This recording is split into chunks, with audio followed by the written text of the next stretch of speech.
முரளி என்ன பண்ணுறாரு, வேக் கூட சேர்ந்து என்ன பண்ணுறாருன்னா, வேக வச்சு கரெக்டாக வந்து தவறான வந்து ஆர்டரை வந்து எடுக்கும்படி செஞ்சிடுறாரு ஆகாஷ். இதனால் ஆகாஷும் வந்து அந்த ஆர்டரை முடித்து கொடுக்கணுமேனு சொல்லிட்டு நிறைய வேலைகளை வந்து செஞ்சிட்ருக்காரு. முடிச்சு கொடுக்கும்போது கரெக்டாக வந்து போலீஸ் வந்து ஆகாஷ் வந்து நாங்கள் அரெஸ்ட் பண்ணுறோம், இந்த மாதிரி வந்து இதெல்லாம் வந்து தவறான பொருள், இது வந்து திருட்டு வழக்கில் வந்து சம்மந்தப்பட்ட வந்து துணி, இதெல்லாம் இங்கே வந்திருக்கு, இந்த மெட்டீரியல்லாம் அங்கேருந்து வந்து திருடு போனது அப்படின்னு சொல்கிறாங்க. அதெல்லாம் கேட்டு அதிர்ச்சி அடைகிறாரு. இந்த மாதிரி எனக்கு ஒரு ஆர்டர் கொடுத்தாங்கங்க, அதை வச்சு தான் நாங்கள் பண்ணுறேன் அப்படின்னு சொல்லிட்டு எவ்வளோ சொல்கிறாரு. அதெல்லாம் கேட்க மாட்டேங்கிறாங்க. இங்கே பாருங்கள், அந்த ஆர்டரோட நம்பருக்கு கொடுங்க, அவரோட நம்பர் கொடுங்க, அவர் யாருன்னு சொல்லுங்கள் அப்படின்னு சொல்லிட்டு எல்லாத்தையும் கேட்குறாங்க.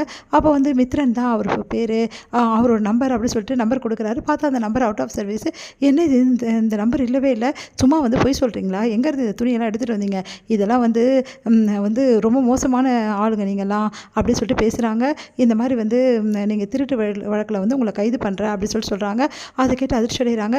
உடனே வந்து ராகவ் வந்து அரெஸ்ட் பண்ணுறோம், ஏன்னா ராகவ் தான் இதோட எம்டி, அவரையும் வந்து அவருக்கு உடனே வந்து உங்களையும் நாங்கள் அரெஸ்ட் பண்ணோம் சொல்ல அண்ணன் தம்பி 2 பேருமே வந்து அரெஸ்ட் பண்ணுறோன்றாங்க.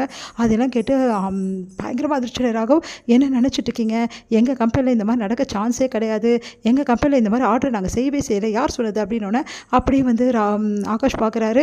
ஆகாஷ் நடந்த விஷயத்தை எல்லாம் சொல்கிறாரு. செமையாக டென்ஷனாக ராகவ் பயங்கரமாக கத்துறாரு. யாரை கேட்டு இந்த ஆர்டர் நீ எடுத்த, நான் எப்போ எடுக்க சொன்னேன், இல்லை ஒரு யூனிட் ஃப்ரீயாக இருக்குன்னு சொல்லிட்டு எடுத்துட்டேன் ராகவ், ஆனால் இப்படி ஆகும் நான் நினச்சி கூட பார்க்கல ராகவ், என்னை மன்னிச்சிட்டு அப்படின்னு சொல்லிட்டு ஆகாஷ் மன்னிப்பு கேட்குறாரு.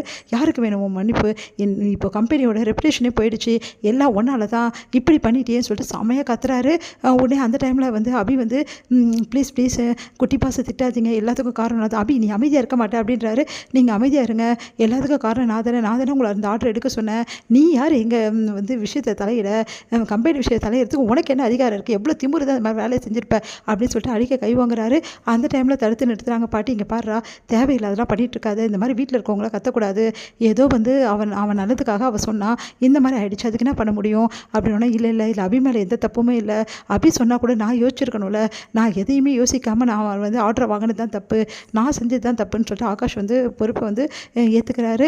ஆனால் அபி சொல்கிறாங்க, இங்கே பாருங்கள் குட்டி பாஸ், நீங்கள் செஞ்சது தப்பே கிடையாது, என்னால் தான் உங்களுக்கு இந்த பிரச்சனை வந்திருக்கு, நானே இதை சால்வ் பண்ணுறேன்னா உன்னால் என்ன சால்வ் பண்ண முடியும், சரி போலீஸை விட நான் பார்த்துக்கிறேன், சரி வந்து எல்லாமே விட, ஆனால் இங்கே வந்து கம்பெனியோட பேர் கெட்டு போச்சு, இந்த மெட்டீரியல்ஸ்லாம் வாங்கி வந்து தச்சிருக்கு, அதுக்கெல்லாம் காஸ்ட் என்ன ஆகிறது, எவ்வளோ பெரிய லாஸ் தெரியுமா இது, இந்த லாஸை யார் பார்க்குறது, இந்த மெட்டீரியலாக எங்கே சப்ளை பண்ணுறது அப்படின்னோடனே அப்படியே வந்து அதிர்ச்சியாக வந்து எல்லாருமே பார்த்துருக்கான். அப்படி சொல்கிறாங்க, உங்களுக்கு என்னங்க, இந்த துணி, இந்த இருக்க தச்ச துணி எல்லாத்தையுமே உங்களுக்கு சேல்ஸ் பண்ணணும் அவ்வளோ தானே, அதே மாதிரி வந்து இந்த துணிக்கு உண்டான காசு உங்களுக்கு கிடைக்கணும் அவ்வளோ தானே, இதை நான் பொறுப்பு ஏற்றுக்கிறேன், ஏன்னா ஆகாஷ் வந்து பாவம் குட்டி பாசு, அவர் என்ன நம்பி தானே இதில் இறங்கினாரு, அதனால் குட்டி பாஸ் நீங்கள் கவலைப்படாதீங்க, இந்த துணியெல்லாம் விற்று கொடுக்க வேண்டியது என்னோட பொறுப்பு, இது எப்படியாவது நான் சேல்ஸ் பண்ணி கொடுக்குறேன், அது மட்டும் கிடையாது, உங்களுக்கு வந்து கண்டிப்பாக இதில் வந்து நஷ்டம் ஆகாது, நான் பார்த்துக்கிறேன் குட்டி பாஸ், என்னை நம்புங்கன்னொன்னே ஆமாம் இவ பார்த்துப்பா அப்படின்றாரு. நான் பார்த்துக்கிறேன்றல, இந்த பொறுப்பை நான் எடுத்துக்கிறேன், நான் வந்து பண்ணி காமிக்கலைன்னா என் பேர் வந்து அபி கிடையாது,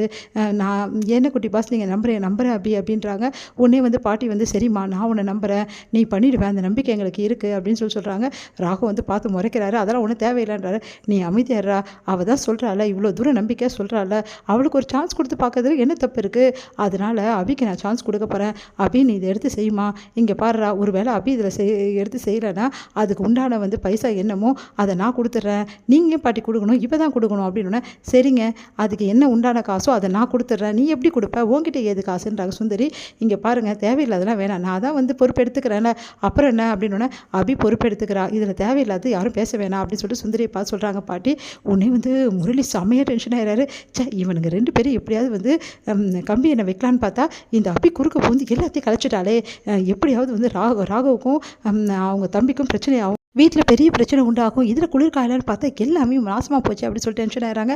வந்து அந்த சரக்கெல்லாம் வந்து திட்டு போனவர் வந்திருக்காரு. அவர் வந்து எங்களுக்கு என்ன பதில் சொல்கிறீங்க அப்படின்னு சொல்லிட்டு போலீஸை கூட்டு வந்து கேட்குறாங்க.